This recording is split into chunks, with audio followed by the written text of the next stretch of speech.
"You've had a good run here, Mom, but it's time you moved out." He said it so easily, like asking me to pass the salt. No tremble in his voice, no flicker of guilt.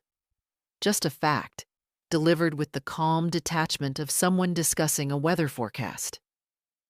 I sat across the table from him, still holding the spoon halfway to my mouth, oatmeal cooling in its bowl. I thought I misheard. My hearing isn't perfect these days, but this I heard clear as day. "Excuse me?" I asked. Jake looked me dead in the eye, his hand resting casually on the back of the kitchen chair, the same chair his father built 47 years ago. He'd barely finished his coffee. Rebecca, his wife, was at the sink, pretending to rinse something that didn't need rinsing, avoiding my eyes as usual. "We've been talking," he said, "and we think it's best if you found a place better suited for someone your age. Maybe one of those nice senior communities." "We've been talking." I see. Not a family conversation. A decision made and simply handed down, like I was an old couch taking up too much space. I nodded slowly, buying time, trying to keep my voice from shaking. "And what brought this on?" Jake sighed as if I were being difficult. "It's not personal, Mom.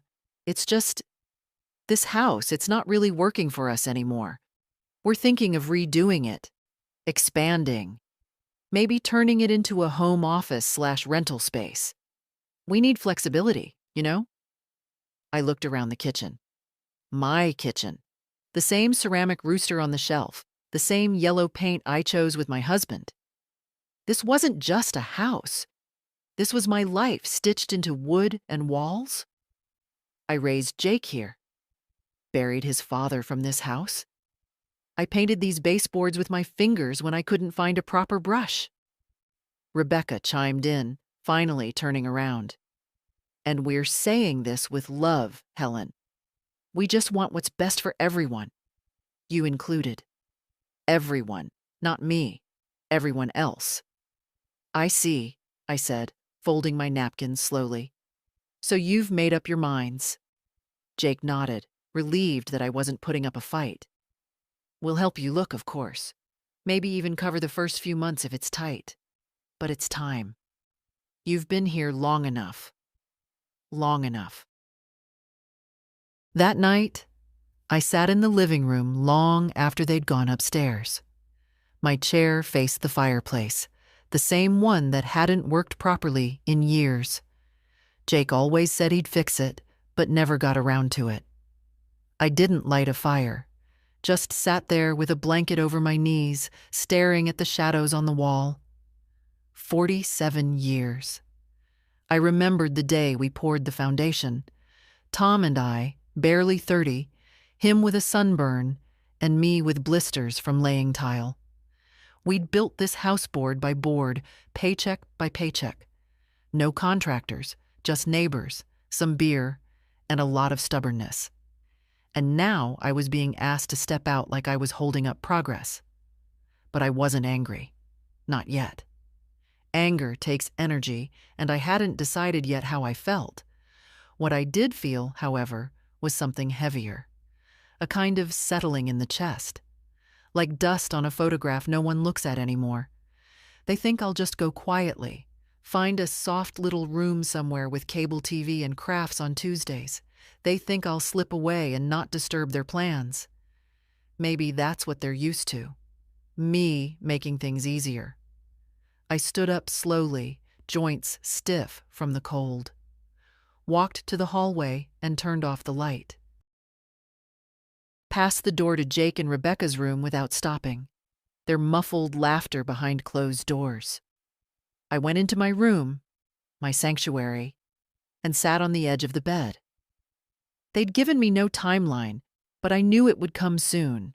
They'd start mentioning apartments, brochures would appear on the table, friendly tours would be scheduled. It wasn't about needing space. It was about no longer needing me.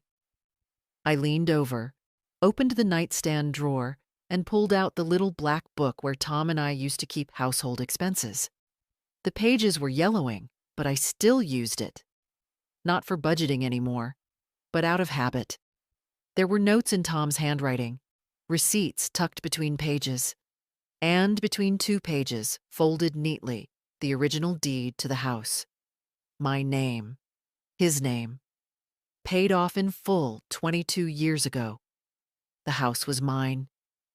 I closed the drawer and sat still for a long time, listening to the silence that lives between the walls of old homes.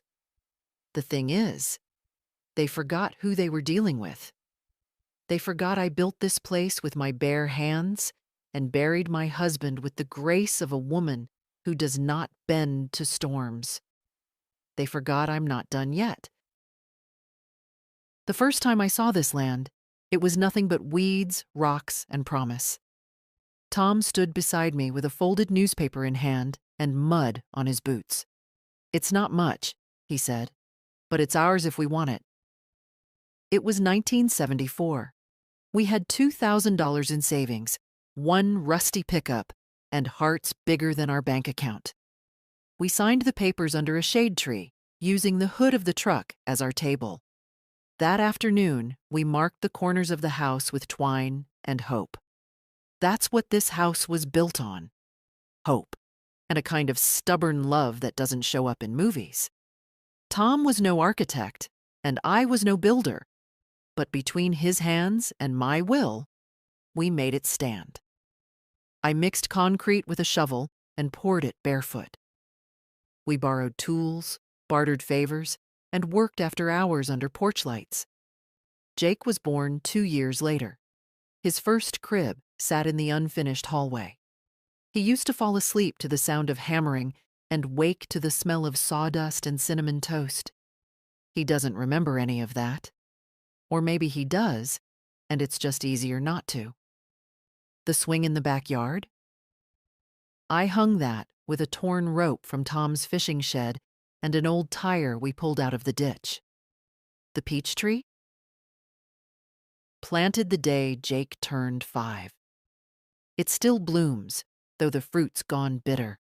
All these things, the little cracks in the hallway tiles, the slope in the kitchen floor, the squeaky 3rd stair, they're not flaws, they're signatures, like wrinkles on a face that has lived long and well. I see those marks and remember who we were, who I was, before life started folding me into the background. I thought about all this the morning after Jake's announcement. I woke early, as always, brewed a pot of coffee, not that anyone else drinks it, and stepped onto the porch. The boards creaked like they always do. Tom used to say that meant the house was greeting you. "It knows your step," he'd grin. The fog was still low, brushing the grass, and the smell of damp earth brought tears to my eyes without warning. Not the kind that fall, the kind that just fill up and sting. I sat on the porch swing, pulled Tom's old flannel tighter around my shoulders, and stared out at what used to be our view. It was mostly houses now, fences, kids with scooters, a far cry from the open field we had back then. Still, I loved it. They want to take it. Not because they need it, but because they think I've had enough of it.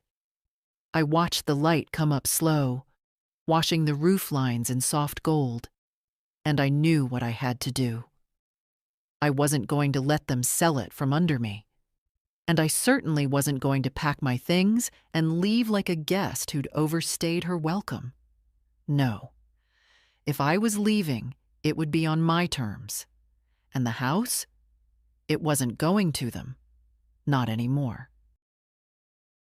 Later that day, when Jake left for work and Rebecca disappeared to her Pilates or brunch or wherever it is she goes when there's no one to supervise, I pulled the old lockbox from the top of the closet. My fingers knew the code by heart. Tom's birthday. Inside were the things that mattered.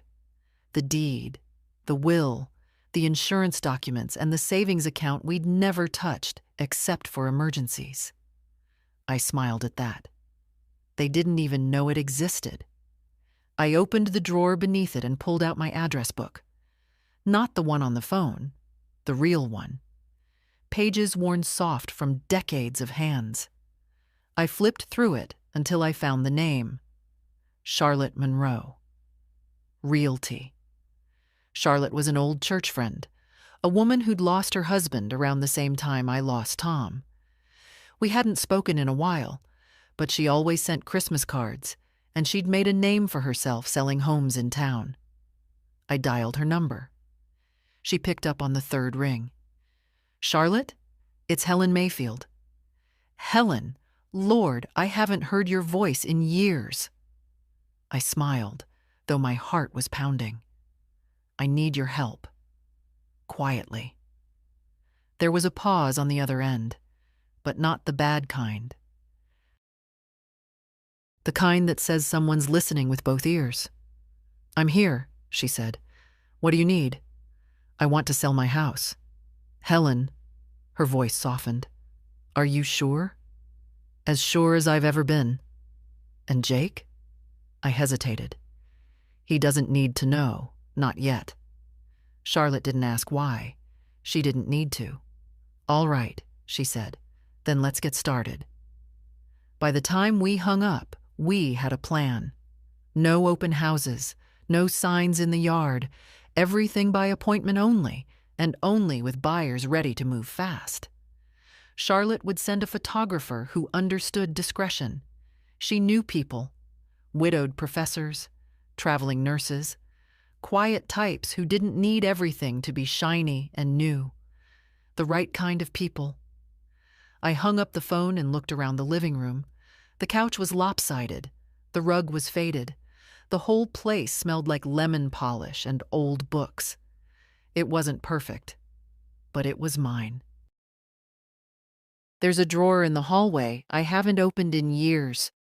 The wood sticks when it's humid, and it always lets out a little groan when I tug too hard, like it's tired of being reminded. I pulled it open today, careful not to wake the rest of the house. Inside, envelopes, receipts, a brittle rubber band that crumbled in my fingers. This is where I kept the favors. Not cards or birthday notes. Those I stopped getting years ago. This drawer held the real history. The canceled checks, the tuition receipts, the auto repair bills marked "paid" in my handwriting. Jake's name was on nearly everyone. $5,000 for his first car when he was 19. The rust-colored thing he loved until it broke down in the middle of winter. He cried when the mechanic said it was dead. I wrote the check the same day. $12,000 for his student loans when the interest started stacking faster than he could breathe. "Just until I get on my feet," he said. That was 23 years ago. $8,400 for the down payment on this very house when Jake and Rebecca were struggling after their second baby. "We'll pay you back as soon as we can," Rebecca said. She even hugged me. That might have been the last time. I ran my finger along the inked names, the totals, the years. This drawer was a ledger of quiet sacrifices.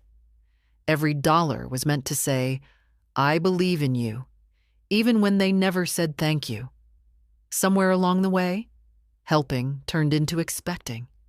Then expecting turned into entitlement. I didn't mind, not at first. That's what mothers do, right? You hold your kid's hand when he falls, and you never really let go. You stay available. Steady. Background. But background becomes wallpaper, and wallpaper just fades. Jake hasn't asked me how I'm feeling in months, not since that doctor's appointment when I didn't tell him the full truth. I didn't want to worry him. Funny thing is, I doubt he'd have noticed. Rebecca stopped talking to me the day I forgot to buy the oat milk she likes. A week later, I offered to make dinner. She waved me off with that tight little smile. "We're doing clean eating now," she said, as if I were a bag of processed cheese. "And the kids? They're sweet, but they take their cues from their parents. I'm the woman who lives upstairs and keeps her TV too loud. That's how far I've come, from lifeline to inconvenience. I closed the drawer gently, like tucking in an old child. Later that morning, while they were out, Jake at the office, Rebecca wherever, I walked through the rooms with a yellow pad in hand. Notes for myself. What to keep, what to give away, what to take with me when the time comes. I passed by Jake's old room. It still has the wallpaper we picked out together. Little rockets and stars peeling at the corners now. He wanted to be an astronaut once. I bought him a telescope with my grocery money that year. We lived off soup and bread for weeks. Now he wants me gone. My hand trembled as I wrote, donate bookshelf, keep quilt, toss broken lamp. There's a heaviness to letting go, but there's also clarity. When you strip a life down to what you can carry, it shows you what really matters.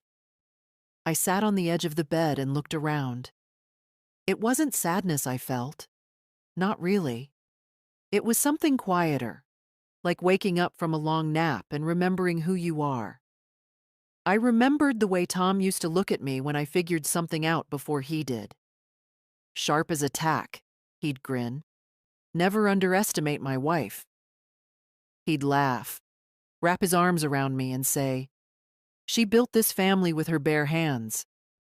He was right. I paid for Jake's braces when the insurance refused. Paid for summer camp, for his honeymoon, for the time he got laid off and didn't tell Rebecca. He never said thank you, not once. When their hot water heater broke, I wrote the check before he could ask. When Rebecca needed surgery after the third baby, I sat with her at the hospital and stayed 2 nights, sleeping in a chair. She never mentioned it again. It's not about the money. It never was. It's the vanishing, the slow fade from person to function, from mother to footnote. I used to believe that if I just kept giving, eventually I'd be seen again. That they'd look up one day and say, there she is, the woman who held us all together. But people don't look at foundations. They just build on top of them. That afternoon, I called Charlotte again. I'm ready, I said. Let's list it. You're sure? I'm sure. She came by 2 hours later with her assistant, a quiet young woman with a camera and kind eyes. I made coffee, served it in the blue mugs I save for company. We sat in the living room, the one I decorated with coupons and paint samples from the hardware store. Charlotte asked a few gentle questions. I told her I wanted privacy. No signs. No social media. Just serious buyers. People who understood what a house like this meant. Her assistant took pictures of the front porch, the hallway, the kitchen tile I laid on my knees. She paused in the living room and looked at the worn armchair by the window. This place has soul, she said quietly. I nodded. It's been lived in. That night, I stood in front of the mirror and looked at my reflection. The woman staring back wasn't bitter or broken. She was awake. Rebecca's footsteps always sounded impatient, heels too sharp for a kitchen floor. That morning, she was up early, pacing between cabinets, slamming a cupboard now and then, making enough noise to let the whole house know she had things to do and someone was in her way. That someone, of course, was me. I'd made tea and sat at the kitchen table with the newspaper folded just so. A habit? A ritual. The way I kept my morning quiet, even when others filled the room with noise. She didn't look at me when she reached past to grab her supplements. Just that tight smile, no eye contact. And then she moved to the sink. You used the last of the almond milk, she said flatly. I wasn't aware it was reserved, I replied, sipping my tea. But I'll replace it. She exhaled, as if I'd said something offensive. It's fine. Just, next time, check. Check. as if I were a tenant. She began fussing with the blender, dropping handfuls of powder and greens into it like she was fighting gravity. The noise filled the room. I kept reading, letting my eyes move over the same paragraph for the third time. Jake came in moments later, jacket half on, phone to his ear. He nodded at me, mouthed a vague "morning," and turned his attention to the screen. "Tell them I'll review the contract by noon," he said into the phone. "And no, we're not budging on the delivery timeline." He poured himself coffee, didn't sit, just hovered, barking orders, sipping hot bitterness without pause.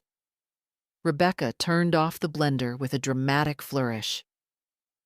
"You're going to be late," she snapped. Jake muttered something and disappeared down the hall. Rebecca stayed. She took her glass of green sludge and leaned against the counter, finally turning to me. "So?"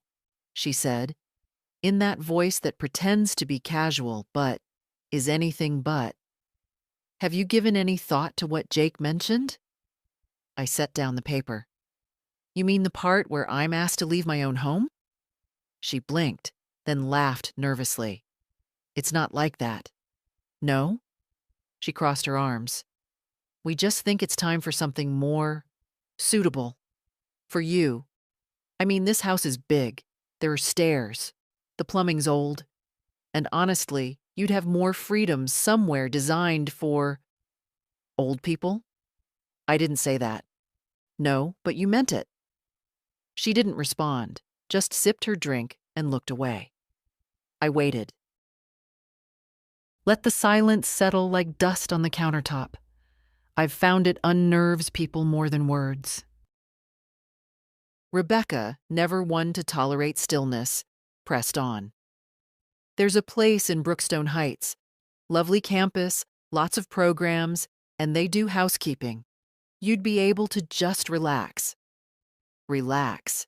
As if my current life is some kind of strain on her. I took another sip of tea.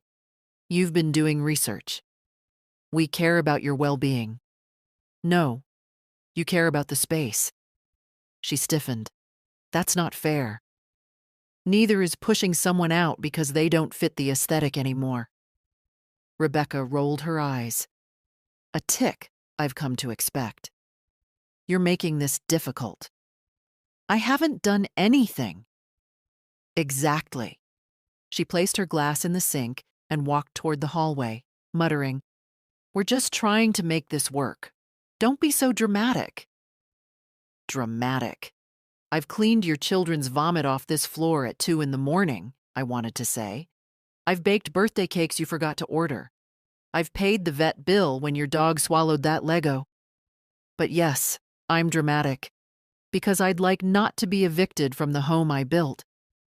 She was gone before I could say more. But maybe that was for the best. I sat alone for a while, finishing my tea, the paper untouched. The words had stopped making sense. The house was quiet again, but not peaceful.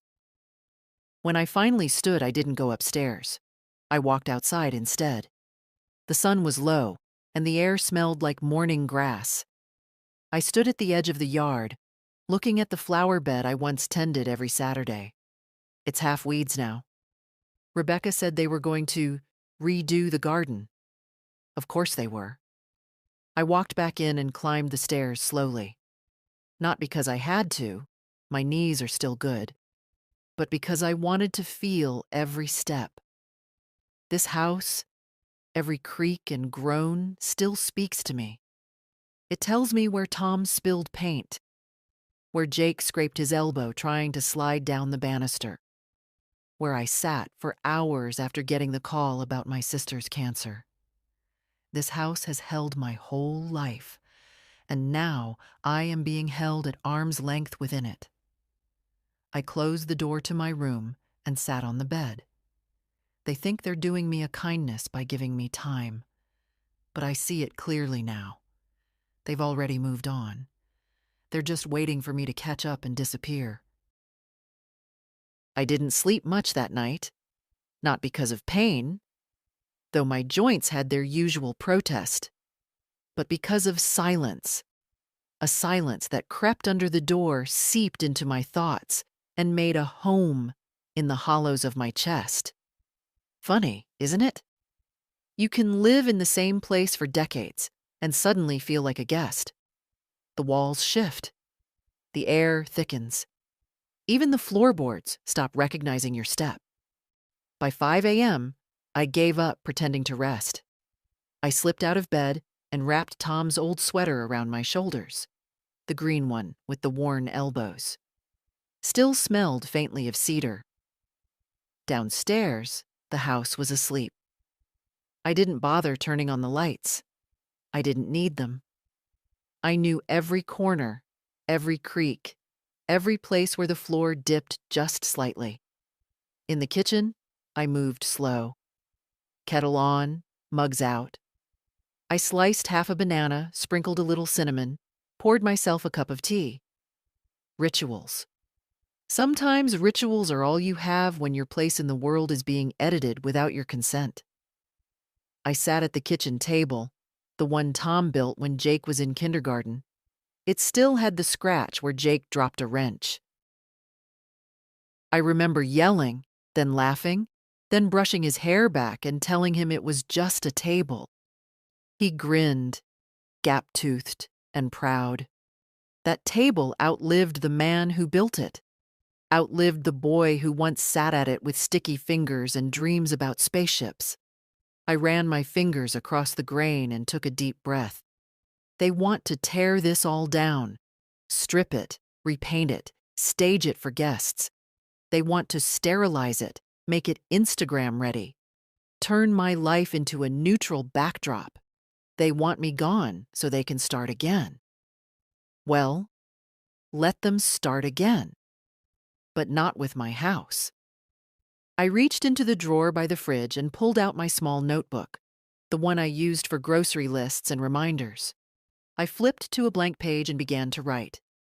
Bank, appointment, title documents, Charlotte. Confirm buyer readiness. Start packing books. Arrange storage for keepsakes. Call insurance. Each line felt like a brick being laid. Not in a wall, in a road. A way forward. I didn't cry.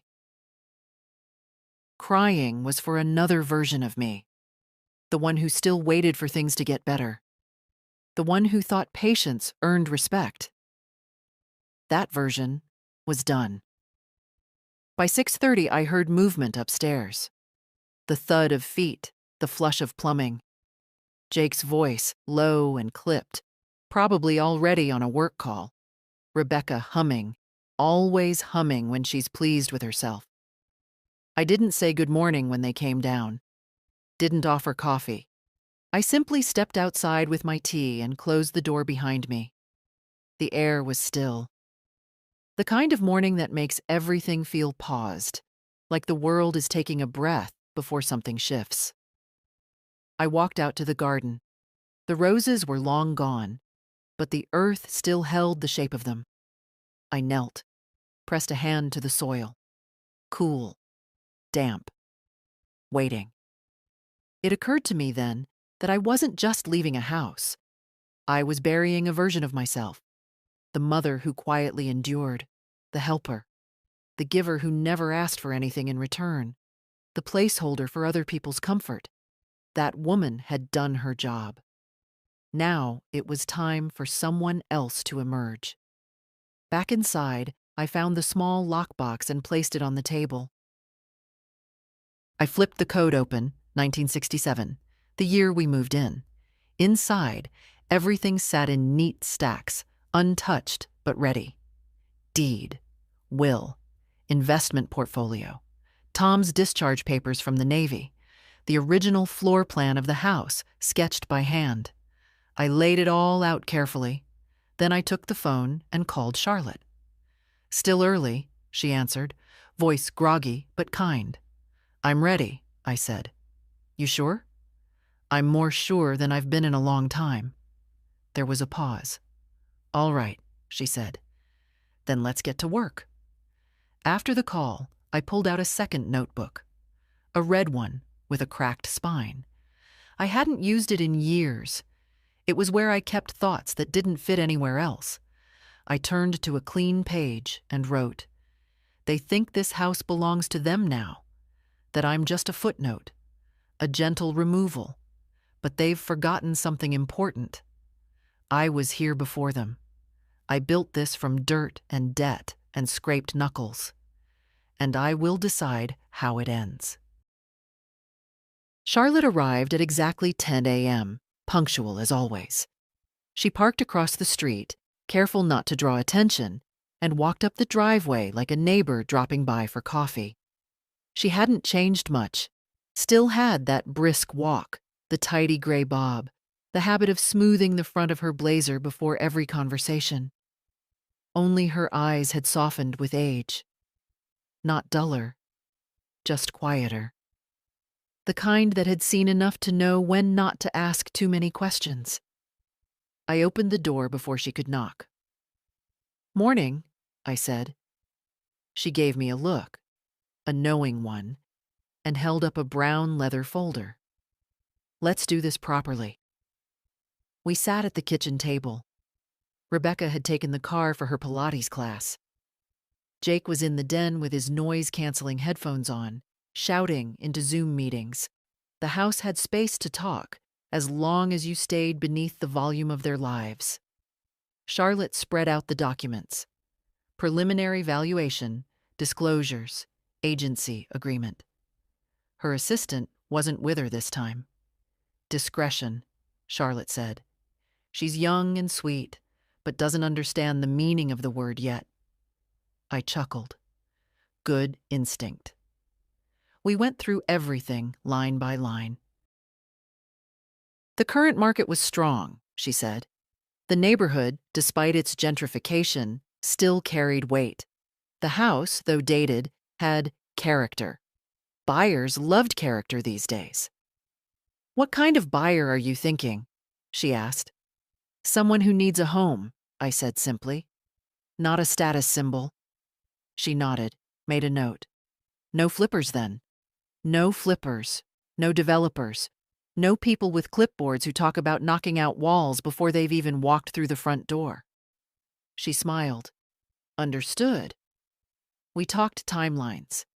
I told her I was ready to move fast, not rushed, but not meandering either. She asked where I'd go, and I told her. Not far. A small cottage 2 towns over, near the library and the co-op. A place I'd visited once with Tom when we were dreaming of retirement before the word meant surrender. I hadn't signed anything yet, but the place was still available. Charlotte offered to make a call when we were done. We paused when Jake came into the kitchen, looking for more coffee. He saw Charlotte, gave her a polite nod. "Oh, Charlotte, right? From church? Didn't know you two kept in touch." "Just catching up," she said smoothly. "Mom, I'll be in meetings most of the afternoon," he said, already turning away. "All right." He didn't ask what we were doing, didn't notice the papers. Just walked out, phone in hand, already mid-sentence with someone more important. Charlotte watched him go and raised an eyebrow. "Does he know?" she asked. "No." "You planning to tell him?" "Eventually." She hesitated. "He's going to be surprised." I met her gaze. Let him be. I've spent years giving notice. None of it was heard. We signed the listing agreement. I initialed every page carefully. Charlotte made copies and put everything back in her folder, neat as church linens. "I'll start showing quietly," she said. "No signs, no ads, just direct contacts. I have a couple, older, retiring, looking to downsize. They'd appreciate this place for what it is. Good. And when offers come in, you'll be the first to know." She stood and gathered her things. "You all right?" she asked. "More than." We hugged briefly, just enough. As she turned to go, I said, "Charlotte?" She stopped. "Yes?" If this goes smoothly, I may ask you to help with the new place. She smiled. It'd be an honor. After she left, I stood at the front window and watched her drive off. The house was quiet again. But this time, it was a different kind of quiet. Not the kind that made me feel invisible, the kind that signaled something was starting. A new engine humming beneath the stillness. The day the first buyer came, I made banana bread. Not because I was trying to impress anyone, I'm past that, but because the smell reminded me that this was a home, not a transaction. If someone didn't feel that, they weren't the right buyer. Charlotte arrived 10 minutes early, as promised. She wore a navy blue jacket, her serious but approachable uniform, and had that leather folder tucked under her arm like always. Just one couple today, she said. No pressure. They're in no rush, and they're used to older homes. I nodded. Let's see if they deserve it. The couple was in their late 50s, maybe early 60s, Elaine and Martin. She had silver-streaked hair and gentle eyes. He wore orthopedic shoes and didn't try to hide them. I liked them immediately for that alone. They didn't talk about tearing down walls.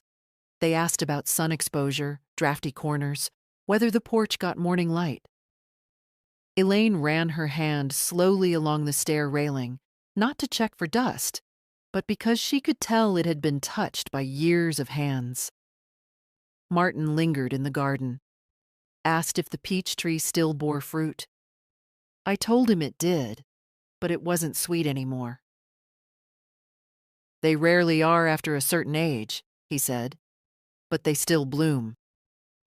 That nearly did me in. Inside, I served tea and slices of banana bread on the blue plates I'd saved for holidays. We sat in the living room, not as seller and buyers, but as people. Elaine turned to me at one point. You must have loved this house. I didn't pretend. I did. I still do. She nodded. Then why are you selling?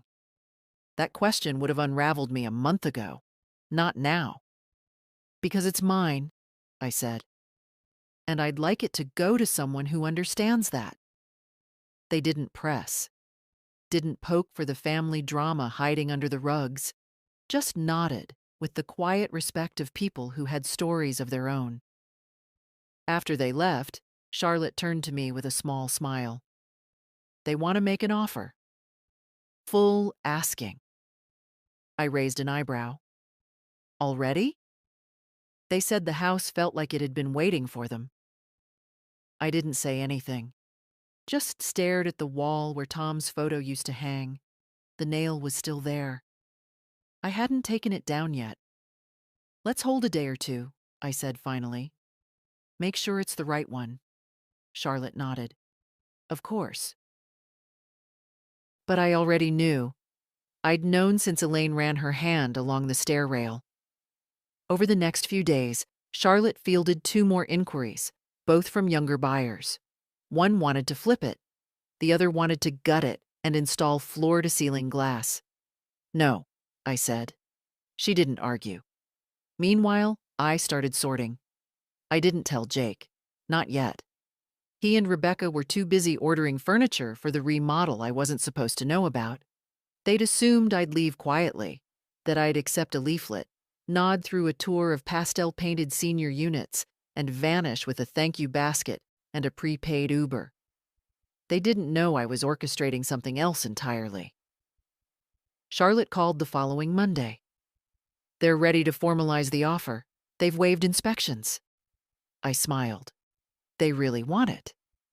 They do, but they have one request. What is it? They'd like to meet you again, properly, before finalizing. Not just as the seller, but as, well, as you. That gave me pause. In this world, people don't ask for conversations. They want keys and square footage, not the fingerprints behind the wallpaper. But Elaine and Martin weren't people who rushed. Tell them I'll bake something. That Wednesday, We sat again at the same kitchen table. I served peach cobbler this time, bitter but warm.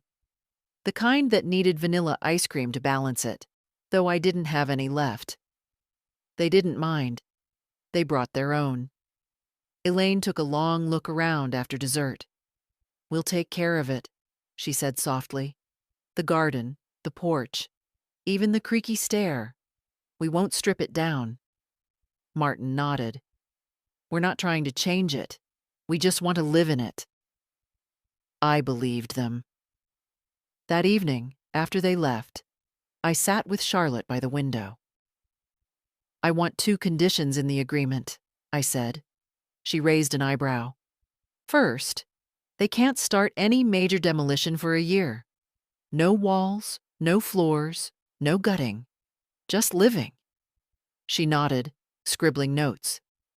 "Second, I want one last morning here after closing. Alone." Charlotte looked at me for a long time, then quietly said, "I'll make sure of it." It's strange what your hands remember. The curve of a teacup, the squeak of a drawer, the way Tom's signature used to trail off at the end like he was always in a hurry but didn't want to be rude. My hands remembered those things this week as I pulled out files, signed forms, and watched 30 years of paperwork pass through my fingers like water. The sale was moving faster than I'd expected. Charlotte was efficient like that. And now it was time to make it official. The buyers had signed. The bank was ready. All that remained was for me to put pen to paper and untie the knot that had held this house to my name since 1974. I didn't cry. I thought I would. But by the time I sat in that too-cold office with a pen that looked too shiny for something so final, the tears had dried up before they began. The escrow officer, a polite young woman named Danielle, walked me through every line. "Sign here and here. This initial means you agree to vacate by—" "I know what it means." She blinked. "Yes, ma'am." I didn't mean to sound sharp. I just wanted it done. Quick cuts, not slow ones. I signed everything. When she slid the final sheet toward me, she paused. "This page confirms wire transfer instructions. You'll be receiving the funds here?" She pointed to the account I'd opened years ago, the same one Jake didn't know about, the same one I'd kept separate, not out of secrecy, but survival. "Yes," I said, "but I'll be transferring most of it to a trust." "For myself," I said. Then, after a beat, "and someone who still sees me." She nodded, not pushing, just typed something into her computer and clicked her way out of my history. By the time I left the office, the documents were already on their way to the buyers. In less than 72 hours, it would be done. The house would no longer be mine, or Jake's, or Rebecca's. It would belong to people who asked permission before touching the stairs. I went straight to the bank. Linda was working. The branch manager who'd helped me refinance back when Tom was still alive. She'd aged, but she still wore the same red-framed glasses and lipstick that said she wasn't ready to go quietly. "Mrs. Mayfield," she said, standing to greet me. "We got the notification this morning. Congratulations." I sat across from her desk. "I need to set up a living trust. Quietly." She didn't blink. "How much discretion?" "Enough that no one can get curious without my say-so." She nodded. "We can do that." We spent the next hour going over forms, protections, options. I designated myself the primary beneficiary and trustee. Then I added a secondary name. Ellie, my granddaughter. The only person in that house who still asked me if I'd eaten. The only one who remembered to knock before entering my room. The only one who ever said, "Grandma, are you okay?" And meant it. Linda reviewed everything and slid the papers over. "You'll need to tell her eventually," she said gently. "I will," but not now. Let me leave this life before handing her the key to the next." Linda nodded. "Understood." On the way home, I stopped by the hardware store. Bought 3 boxes, 2 rolls of tape, and a thick black marker. That night, while Jake and Rebecca were out, dinner with clients or whatever excuse they'd given, I started packing. Not everything. Not yet. Just the parts that mattered. Tom's fishing journal, my recipe cards, the quilt from my mother, a photo of Jake when he was still mine. 5 years old, missing teeth, hugging my leg like I was the whole world. I wrapped it carefully and labeled the box. Keep. Fragile just like me. There's a sound that only empty rooms make. A kind of echo. Not loud, not sharp, but soft and hollow, like breath in a church after everyone's gone. I heard it for the first time in years when I took down the curtains in the guest room. Dust floated in the late afternoon sun, and I stood there for a long time, just watching it settle. I'd forgotten this light, golden, quiet, the kind that makes everything look like it's part of a memory. The closet was already empty. I'd packed what little I wanted days ago. 1 suitcase, 2 boxes. Everything else, the things I thought I'd one day pass down, I'd either donated or left in a neat pile by the door, labeled free. Jake wouldn't miss them. Rebecca certainly wouldn't. They were supposed to be away for the weekend. A conference. I didn't ask where. I didn't need to know. I moved through the house slowly, room by room, closing drawers, wiping down shelves. Each space held a story I didn't have the strength to retell. The hallway still had the growth chart I'd penciled in when Jake was little. I ran my fingers over the markings. 3-7, age 6. 4-2, age 8. And then, abruptly, the lines stopped. He'd refused to let me measure him after that. Said it was childish. I never erased them. Not even when Rebecca painted the wall beige. The living room was next. I'd already taken down the photos. The only one I left was the picture of Tom above the fireplace. His eyes followed me around the room like he always had something kind to say, but didn't want to interrupt. "I'm almost done," I whispered to him. The kitchen was last. I stood there in silence, listening to the faint hum of the fridge, the tick of the wall clock.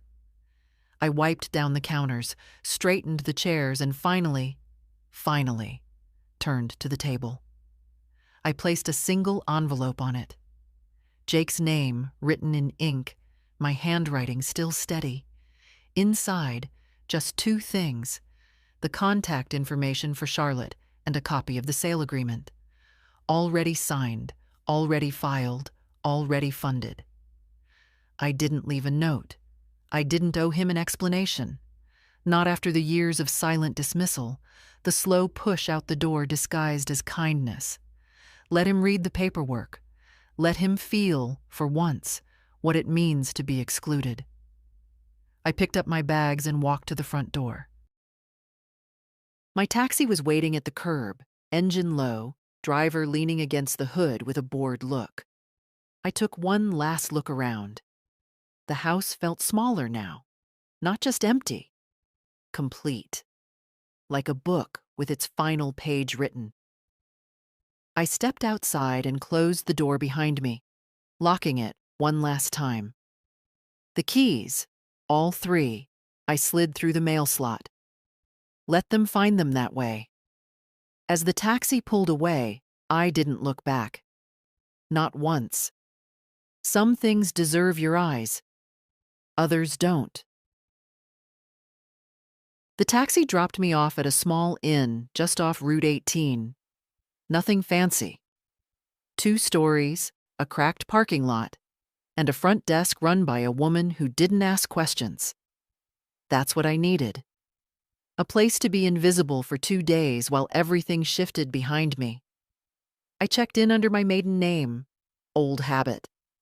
Tom used to joke that Helen Grant sounded like a librarian who knew everyone's secrets. I liked that version of myself. Still do. My room was simple. One bed, a desk, a television with bad reception, and curtains the color of weak tea. I didn't unpack. Just set the suitcase in the corner and placed my phone on the nightstand, screen down. The first night, I slept 10 hours. A deep, dreamless kind of sleep. The kind you only get when something heavy has finally been set down. The next morning, I walked to the diner across the street. Ordered pancakes and coffee. The waitress, a girl with tired eyes and chipped polish, didn't try to chat. Just refilled my mug without being asked. Kindness. The quiet kind. At noon, Charlotte called. "It's done," she said. "The funds have cleared. The papers have been recorded." I let that sink in. I looked out the window at the street, the cars, the people walking past with no idea what had just happened. "And the keys?" I asked. "Delivered this morning. I gave them the letter you left." "Did they read it?" "They didn't need to. They just smiled." I closed my eyes. For a moment, I said nothing. "I'll wire the rest to your trust account today," she added. "The rest is yours to do with as you please." I nodded. "Thank you, Charlotte. You sure you don't want to be there when he sees it?" "No," I said. "Let him find it the way he found me." Too late. We ended the call. I left a generous tip and walked back to the room, the October wind cutting through my sleeves, but I didn't mind. I was lighter now. I was free. At 3:14 p.m., my phone rang. Jake. I didn't answer. At 3:17, he called again. Then again. By 3:22, the messages started. "Mom, where are you?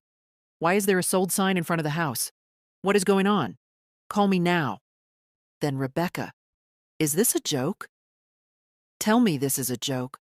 Why would you do this? We had plans." I laughed at that one. Plans.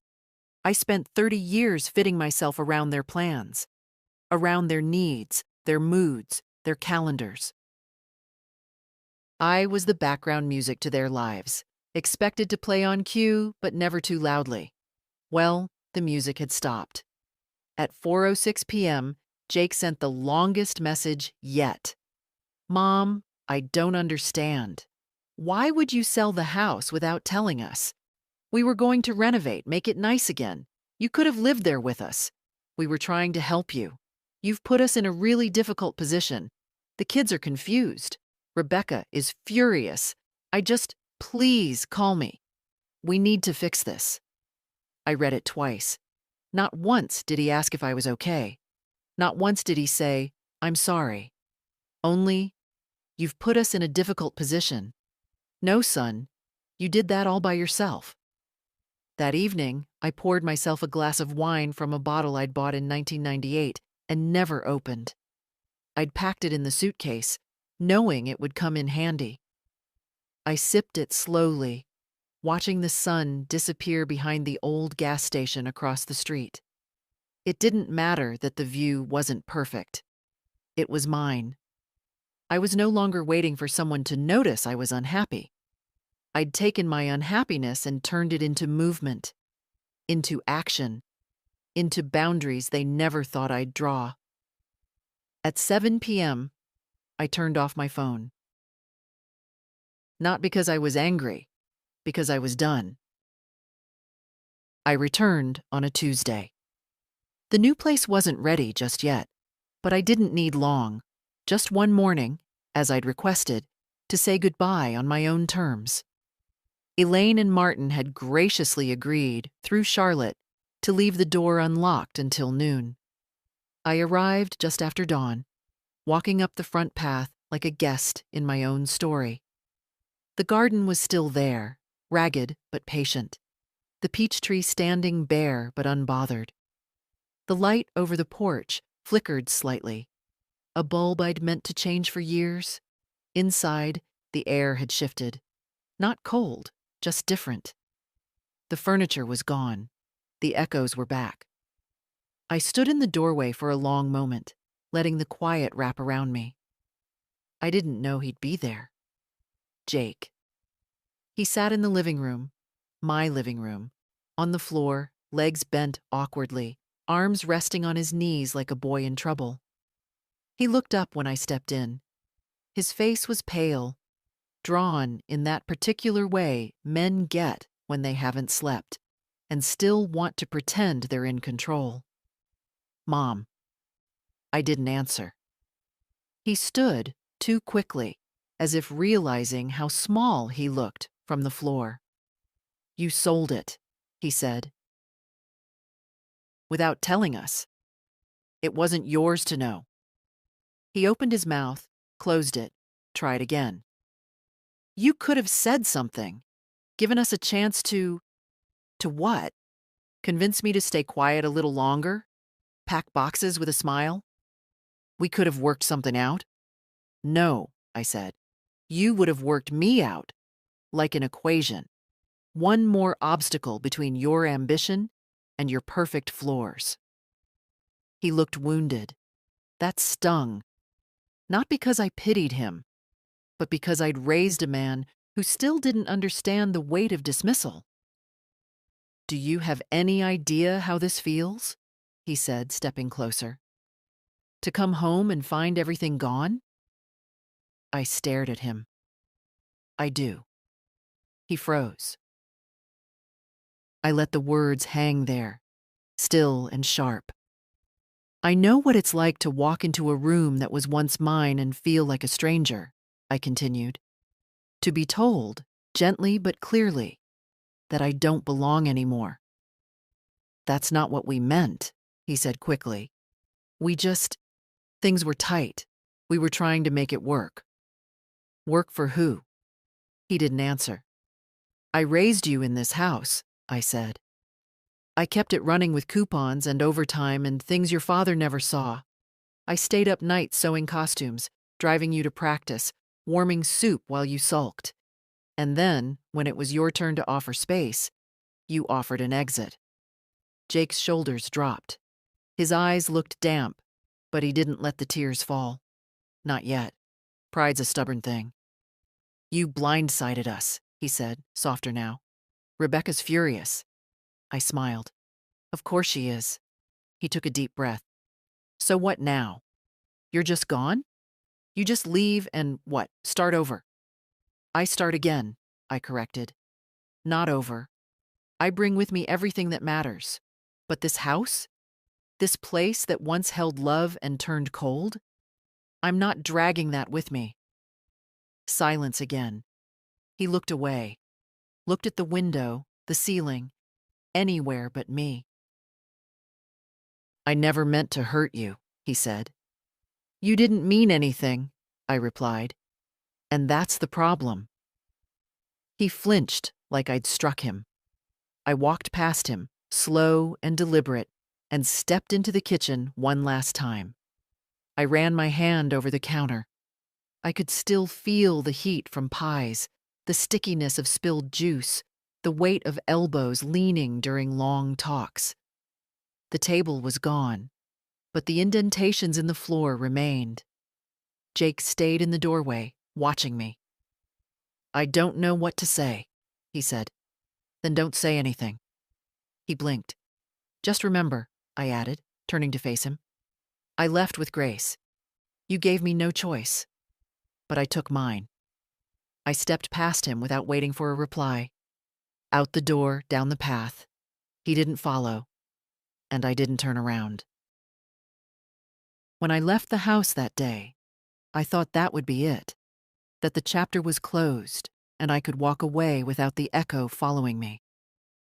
But silence has a way of trailing you, whispering in your steps, settling into your bones. Jake didn't call for 3 days. Neither did Rebecca.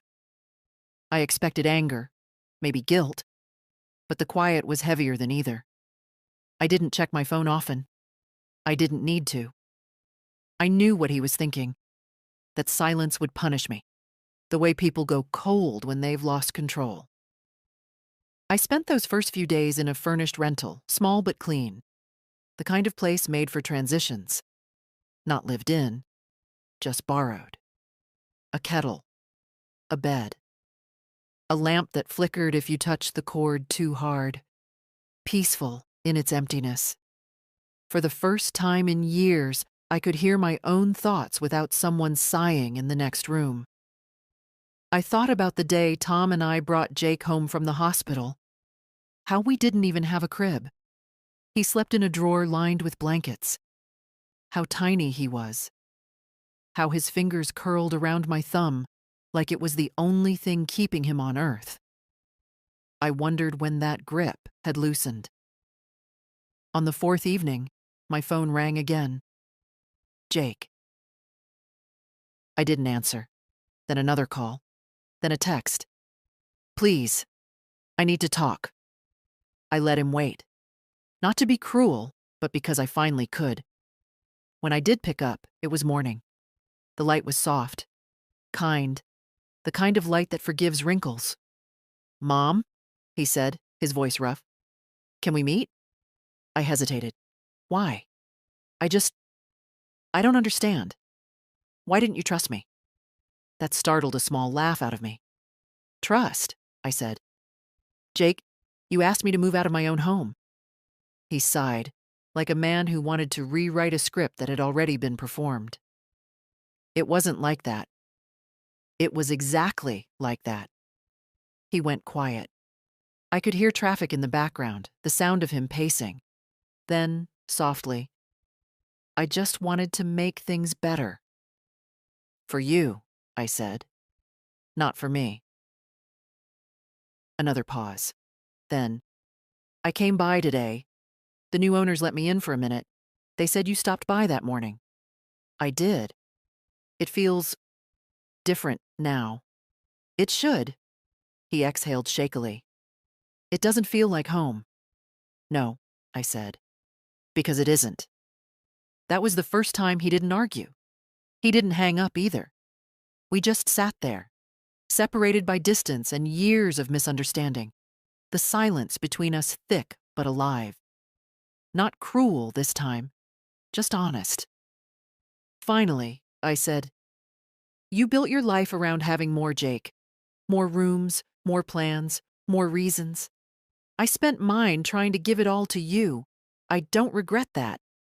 But there comes a point when giving stops being love and starts being erasure. He didn't speak. I could tell he was swallowing hard. You don't have to understand, I continued. Just remember that sometimes silence isn't punishment. It's peace. There was a long pause. Then, very softly, he said, I miss Dad. I know. I think he'd be angry at me. He'd be disappointed, I said, but only because he expected more from you. Another breath. Another pause. Do you hate me? The question surprised me. No, I said. I could never hate you. But I needed you to see me again, not as a problem to fix, but as a person. Sometimes it takes losing something to open your eyes. He whispered something. Maybe, I'm sorry. Maybe, I love you. I couldn't tell, and I didn't ask him to repeat it. When the line went dead, I sat by the window, staring at the street below. A dog walker passed. A boy on a scooter. Life, moving along. The silence that followed wasn't heavy this time. It was clean. It was earned. And for the first time in a long time, I realized it wasn't loneliness I was feeling. It was space. The new cottage was smaller than I remembered. When Tom and I first saw it, we'd joked that we'd need to downsize our memories to fit inside. But now, standing in the doorway with 2 boxes and 1 suitcase, it felt just right, like the inside of a well-worn glove.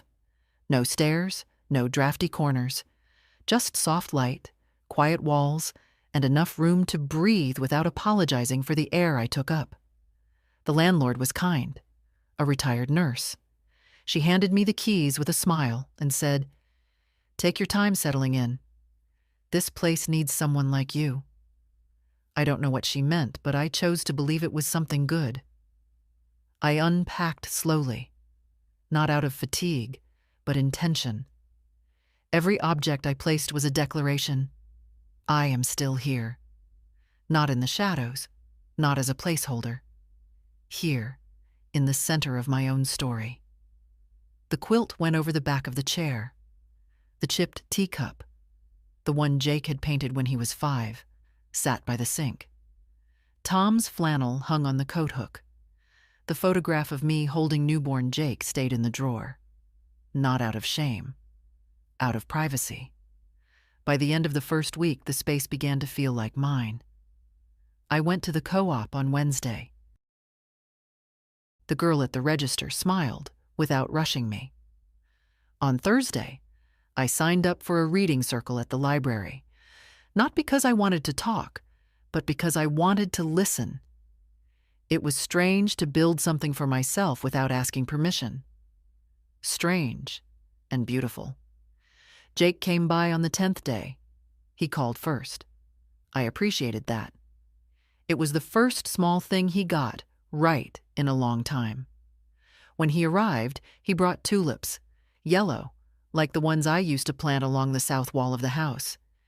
He stood at the door awkwardly, unsure whether to hug me or just say hello. I didn't help him decide. I made tea. We sat at the small kitchen table, knees bumping under its narrow wood.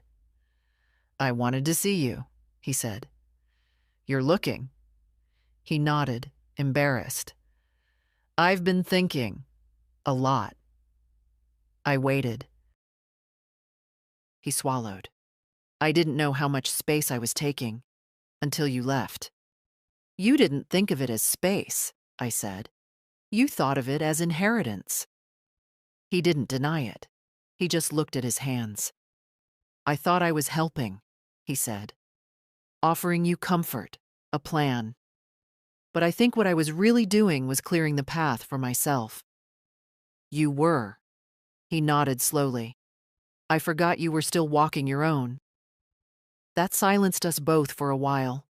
Then he said something I hadn't heard from him in years. I was wrong. I looked at him. Really looked. And for a moment, I saw the boy again.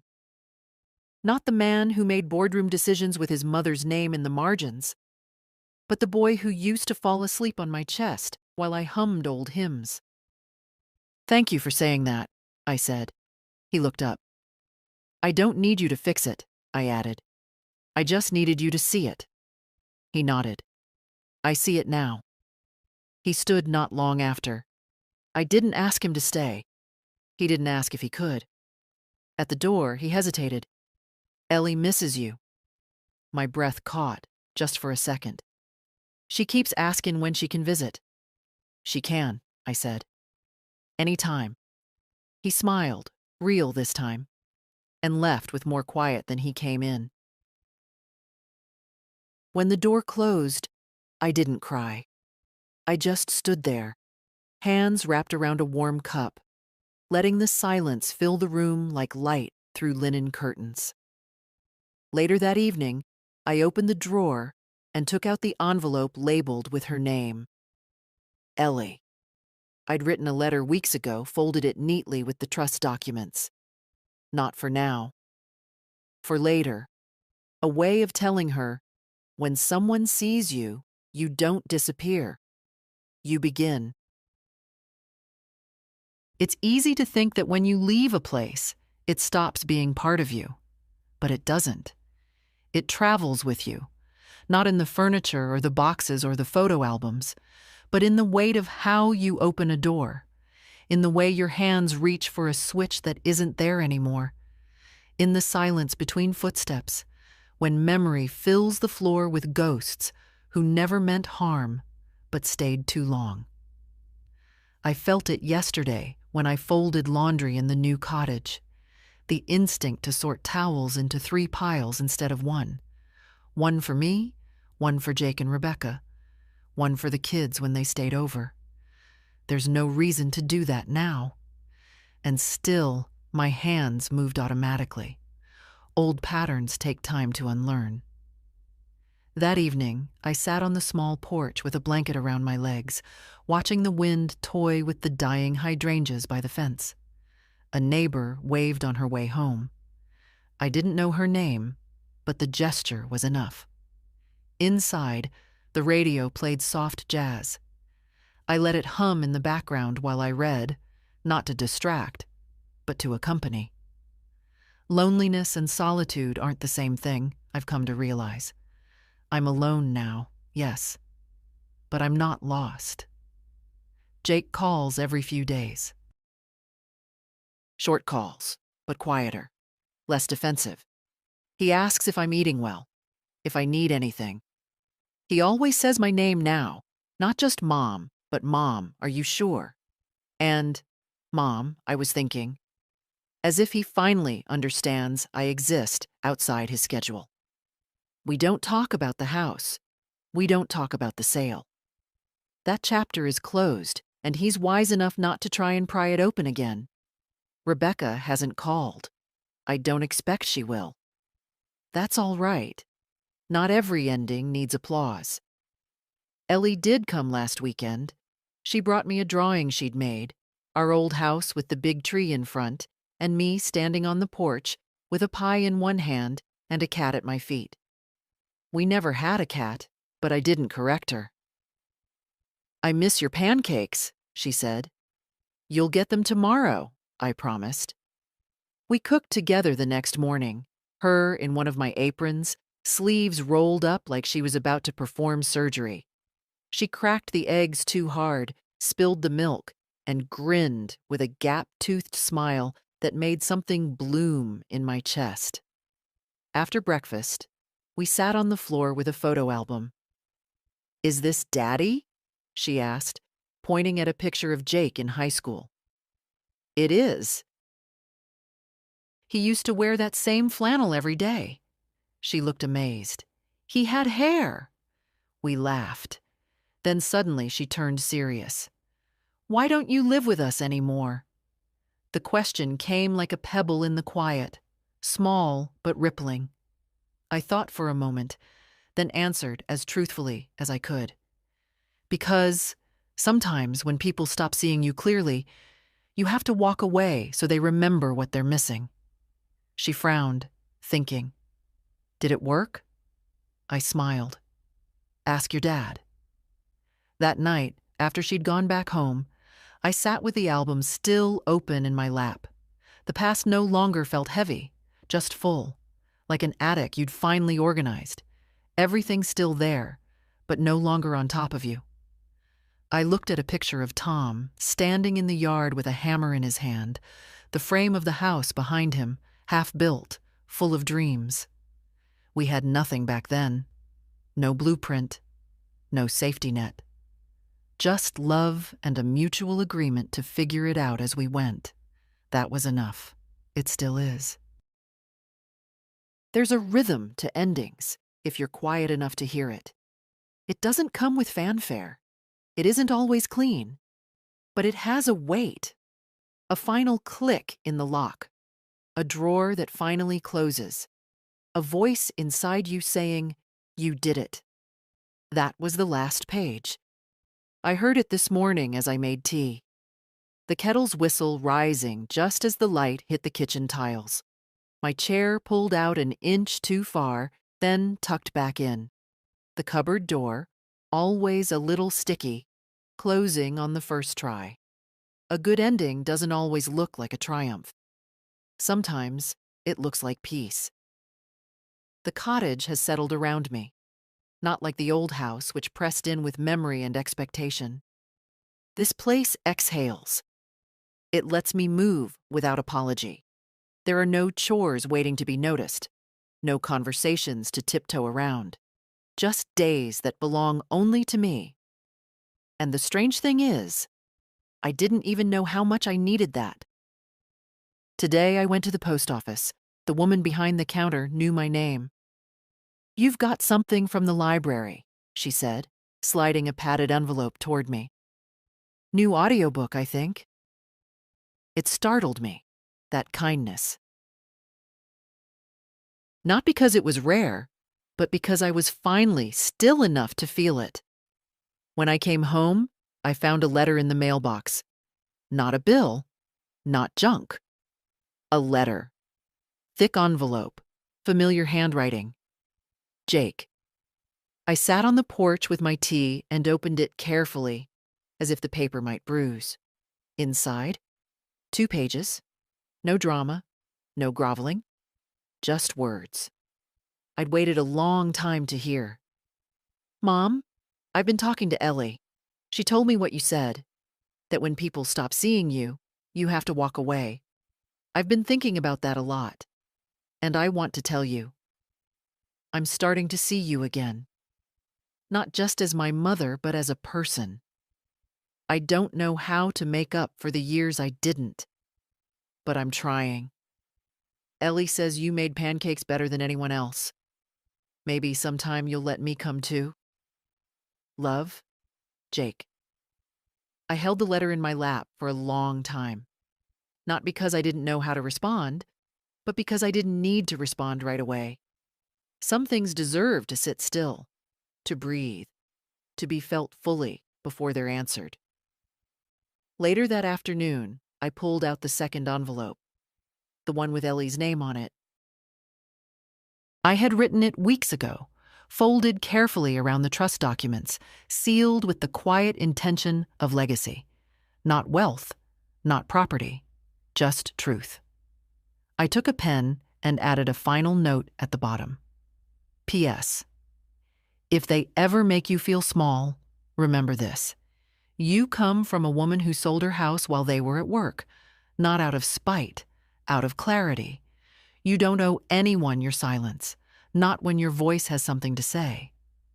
I placed it back in the drawer, not for now, but for when she's old enough to understand that courage doesn't always raise its voice. Sometimes it just packs a bag, closes a door, and begins again. As the sun dipped low behind the fence, I stood by the window and watched the wind move through the grass. No music, no tears, just a quiet kind of victory, the kind that no one can take back. Yo, yo, yo, what is up, everyone? Welcome back to the channel. Okay, so today we got something wild to react to. The title alone has me ready. My son said it's time you moved out, so I sold the house while he was at work. What? Okay, there's a lot to unpack here already. So the son told the parent to move out of what I'm assuming is the parent's house? And then the parent sold it while he was at work? This is about to be either the most satisfying revenge story ever or the most dysfunctional family drama I've seen this week. Let me grab my popcorn, because this is gonna be good. Let's dive in. Alright, the video is starting. Looks like it's one of those story time videos, or maybe it's from one of those Reddit story channels. Either way, I'm here for it. Let's see what led to this absolutely nuclear family moment. Okay, so it's starting with the background. The narrator's explaining that she's a mother. Let's call her mom for simplicity. And she's been living in her house that she owns. Already important detail. This is her property. She raised her son as a single mother after her husband passed away when the kid was young. So she did this all by herself, working multiple jobs, sacrificing, doing everything to give her son a good life. Okay, so we're establishing that this is a mother who put in work. She wasn't some absent parent. She was there, she provided, she sacrificed. Keep that in mind as this story develops, because I have a feeling it's going to be important context. So, the son grows up, goes to college, which mom helped pay for, by the way, and then he moves back home after graduation. Now, this is pretty common these days, right? Economy is tough, student loans are real, moving back home to save money makes sense, and mom was happy to have him back. She wasn't charging him rent, She was cooking for him, doing his laundry, basically treating him like he was still a kid. Oh, but here's where it starts getting messy. The son gets a decent job, starts making money, but he's still living at home rent-free.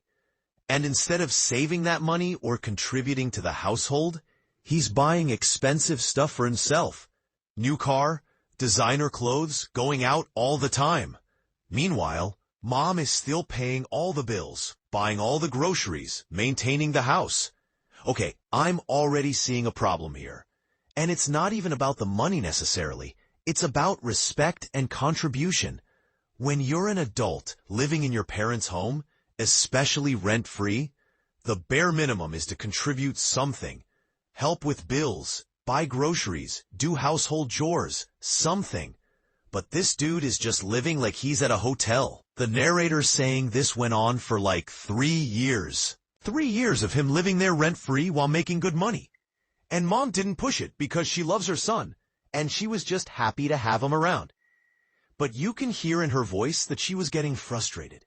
She's mentioning little things. He'd leave messes, wouldn't help around the house, would have his girlfriend over constantly without asking. Sitting back, man, the entitlement is already showing.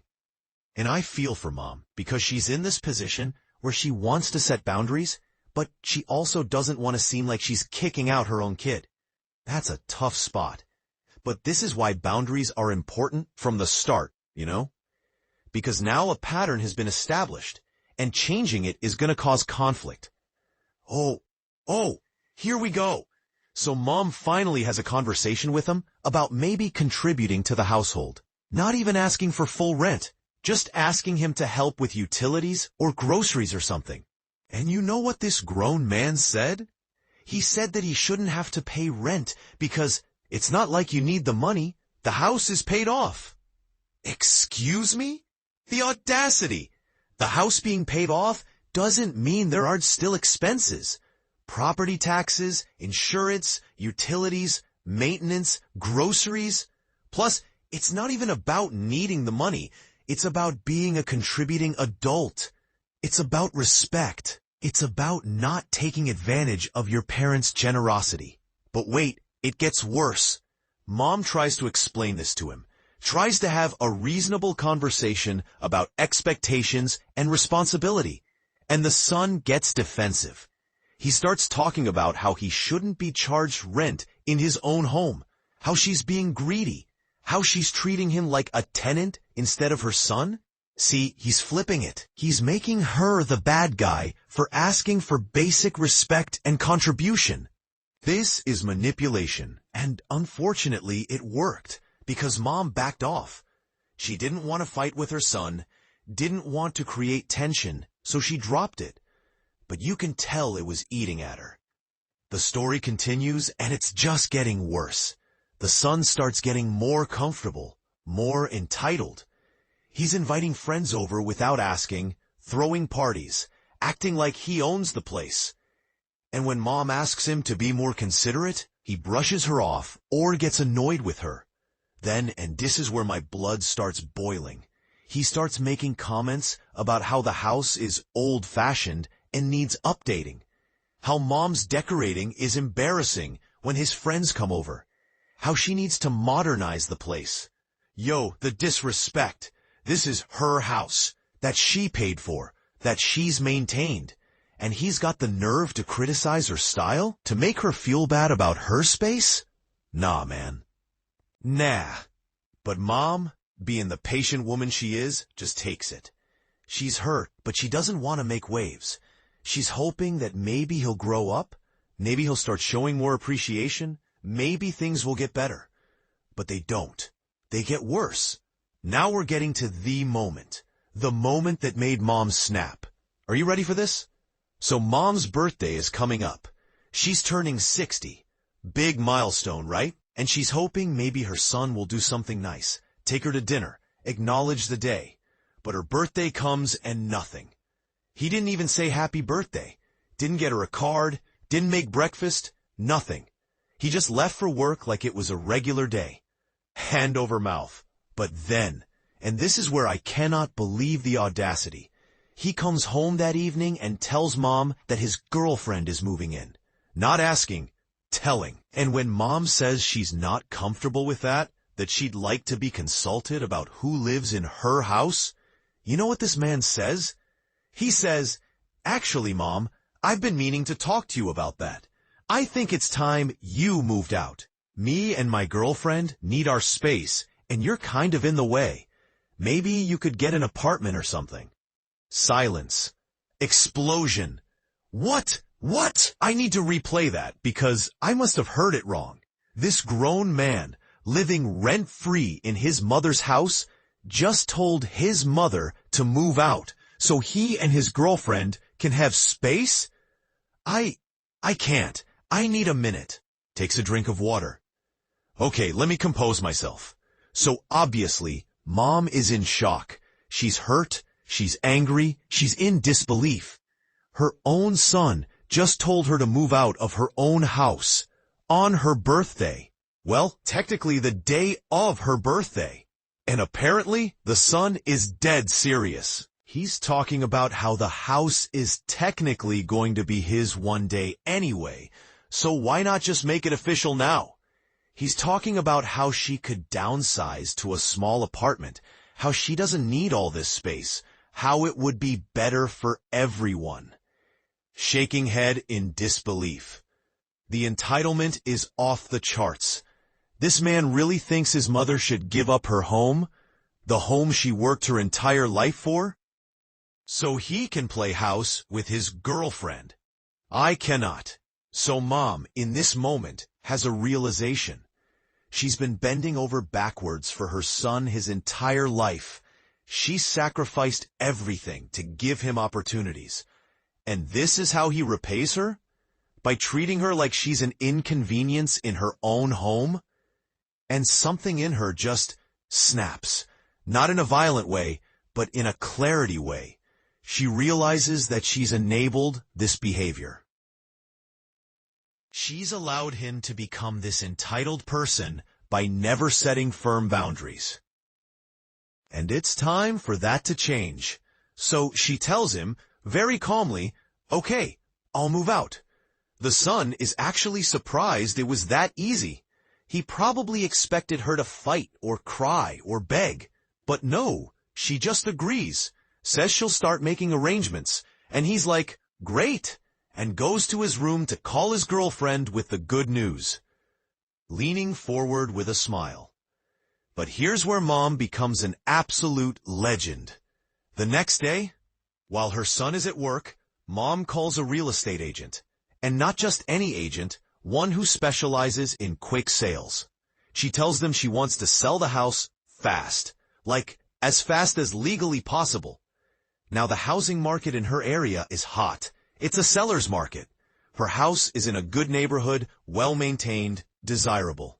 The agent tells her they can probably sell it within a week, maybe 2. And Mom says, "Perfect, let's do it." Clapping, yes, yes. This is the energy we need. So over the next few days, while her son is at work, Mom is having showings. Multiple offers come in. She accepts one. All cash, quick close, no inspection contingency. The buyers are a young couple who can move fast. Everything is being processed at lightning speed. And her son?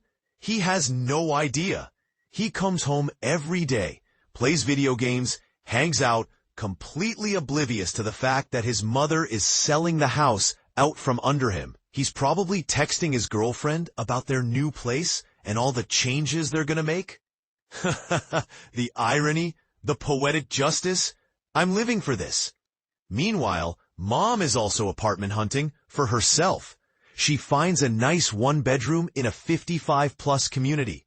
Pool, gym, activities, social events. It's actually perfect for her. She's realizing that she doesn't need a big house anymore. Her son was right about one thing.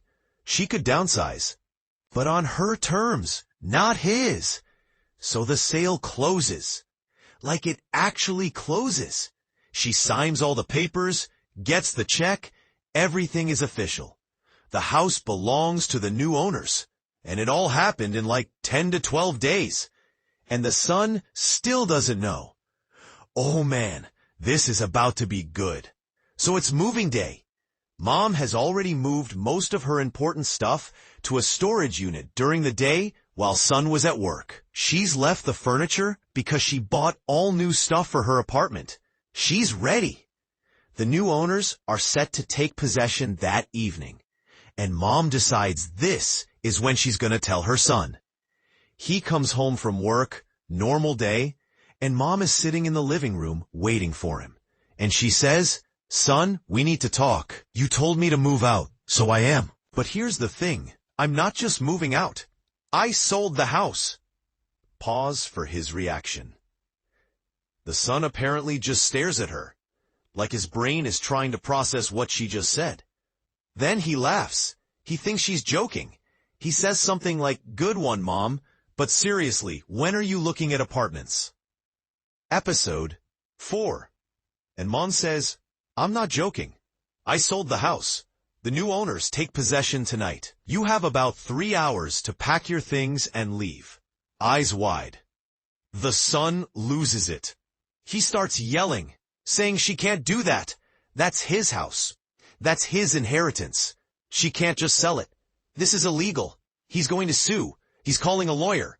How could she do this to him? And Mom, calm as can be, pulls out the paperwork. She shows him the deed with her name on it, shows him the sale contract, shows him everything, all nice and legal. And she says, "This was my house. I bought it. I paid for it. My name was on the deed. I can sell it whenever I want. And you told me to move out, so I am. And since you thought I should live in an apartment, I figured you could too. So you have 3 hours. The new owners will be here at 7 p.m. Standing ovation. The power move. The absolute power move. The son is spiraling. He's going through all the stages. Denial, anger, bargaining. He's saying she's being petty. She's being cruel. How is he supposed to find a place in 3 hours? And Mom just says, "You're a resourceful young man with a good job and savings. I'm sure you'll figure it out. After all, you were ready for me to figure it out in the same time frame." Chef's kiss.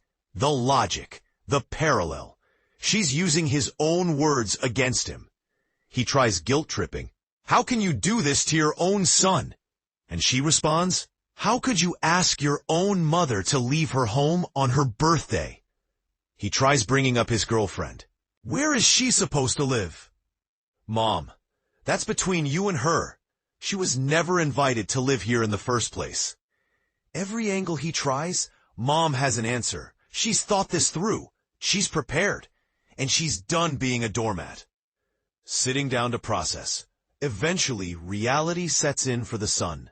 He realizes she's serious. This is happening. And he has 3 hours. He starts frantically packing, calling friends to see if he can crash somewhere. His girlfriend is apparently freaking out too, because their plans just exploded. He's throwing stuff in garbage bags, in his car, just grabbing whatever he can. And Mom? She's calmly finishing her tea, watching the clock, waiting for the new owners to arrive. The 3 hours pass. The new owners show up right on time. A nice young couple who are so excited about their new house. They're being super polite to Mom, thanking her for selling to them, asking questions about the neighborhood. And the son is standing there with his car packed full of random stuff, still in shock, still processing what just happened. Mom hands over the keys to the new owners, shakes their hands, wishes them well. Then she turns to her son and says, "Good luck. I hope this teaches you something about gratitude and respect."